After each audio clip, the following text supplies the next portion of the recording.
I apologize for what I did because I understand that it was wrong. Even though I didn't go there, I thought I could do it at an arm's length transaction. But for a scumbag like you, Jack Newfield, that is prejudiced, you don't have no right to do what you do. You're not... King continued to vent his anger and then had my press credentials revoked. Which is the fact that we control who comes to this. It's a privilege, not a right, and I'm rejecting. It's the First Amendment right to ask a question at a press conference. It's a private property. It's a private event. We were approved.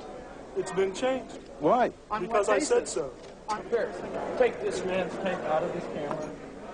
The argument spilled out into the hallway when King's men tried to take the videotape out of our camera. No, I want the tape out of this camera. This is private property. King's stepson Carl also tried to intervene. I ain't gonna be as nice as my father. I'll beat your fucking ass. Hotel security was called, and the argument quickly dissipated.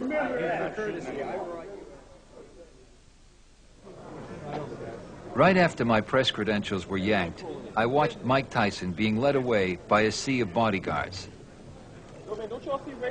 Mike Tyson's relationship with Don King has all the makings of an American tragedy. I met him when he was 14 years old through my friend, former light heavyweight champion, Jose Torres. I don't know, he's like when he was in jail, you know, he is now like in jail with all this bunch of people, you know, surrounding him and overprotecting him on behalf of Don King.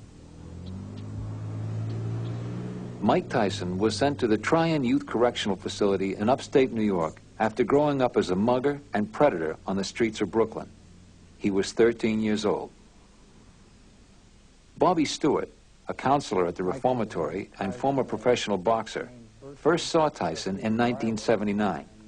He had acted out in some way, and he was being escorted to the field by two of the bigger staff on campus. And reports were that he was be very careful of him, very violent. Tyson told Stewart that he wanted to learn how to box. After teaching him the basics, Stewart then brought Tyson to a gym above the police station in Catskill, New York, to meet Customato.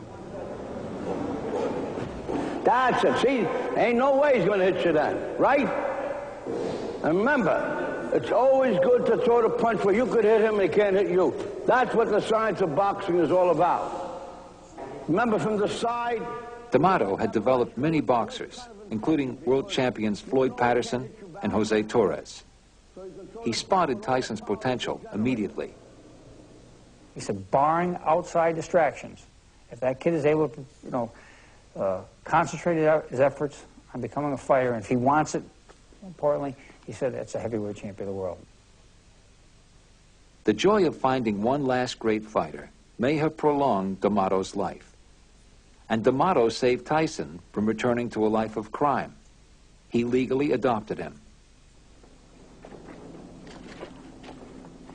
Then in 1985, Cus D'Amato died. Jim Jacobs, one of Tyson's co-managers, took D'Amato's place as Tyson's surrogate father.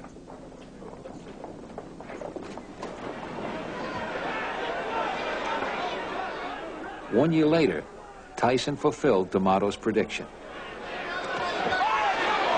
That was a right to the body and an uppercut to the head, and Berbick is down.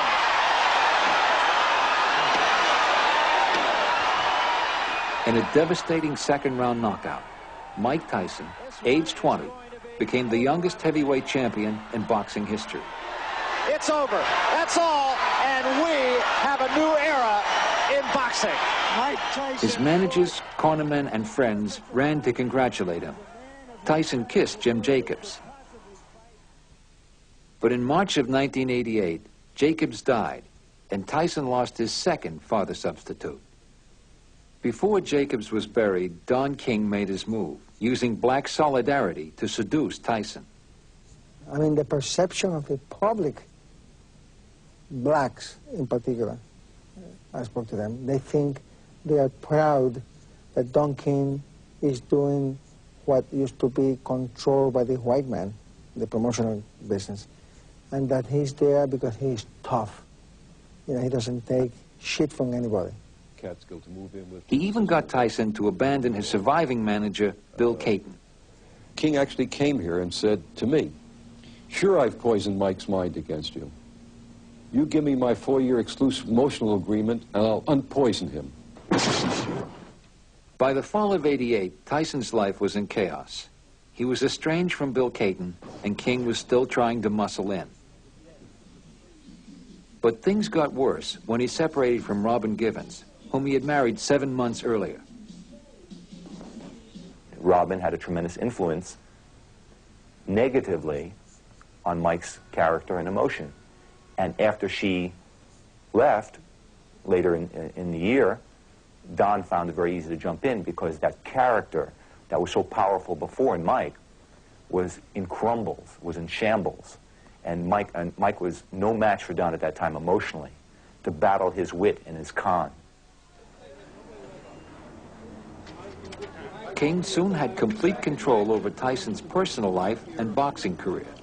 Both have declined ever since. Situation at the time, but rolling willingly just to try to get in the shot that will finish things in. Oh, the uppercut! What an uppercut by Douglas, and down goes Tyson.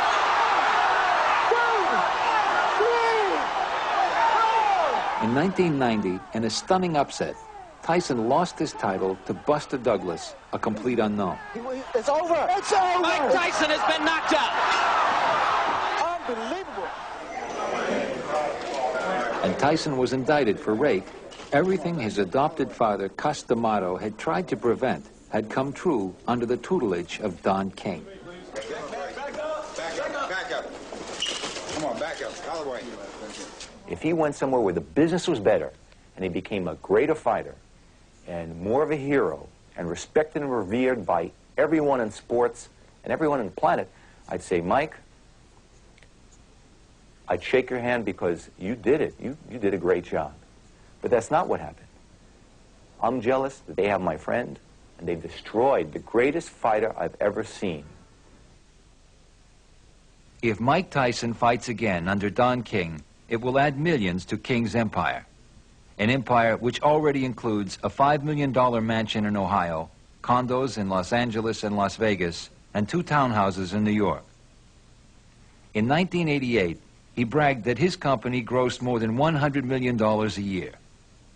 All this from being the most successful entrepreneur in boxing history.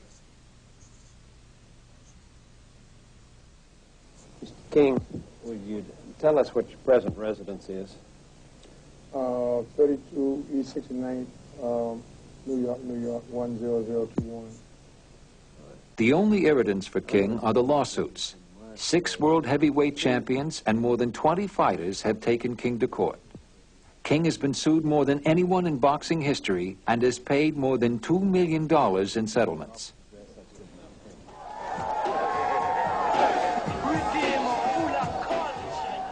The possibility that boxing will ever be cleaned up is remote. State regulation is a joke. If Nevada ever did crack down, the action would simply shift to Atlantic City. And at the national level, there's no interest in regulation. Those who profit, the networks, the casinos, and the promoters, all wink at the abuses and say, it's only boxing. At the top of it all is Don King. We endorse him, we even celebrate him, as he turns young men of bright promise into victims. All right. Precious Lord, once again, your warrior goes into battle. Tim Witherspoon is slowly working himself back into contention. Under new management, he has won his last 10 fights. Soon, his $25 million lawsuit against the Kings will come to trial. Oh, yeah. You got it. All right, Tim, man. Terrible time. Terrible. Your turn. You're the man. Terrible, man. Witherspoon will never be as great a boxer as Tyson or Ali, but I will always remember him as the fighter who stood up to Don King. You know, that's Don King. To rip somebody off is a feeling he get. And he get that big old knot in his pocket, and he be rubbing them. He loved money. And they say the root of all evil is money. And that's what he is, the evil man.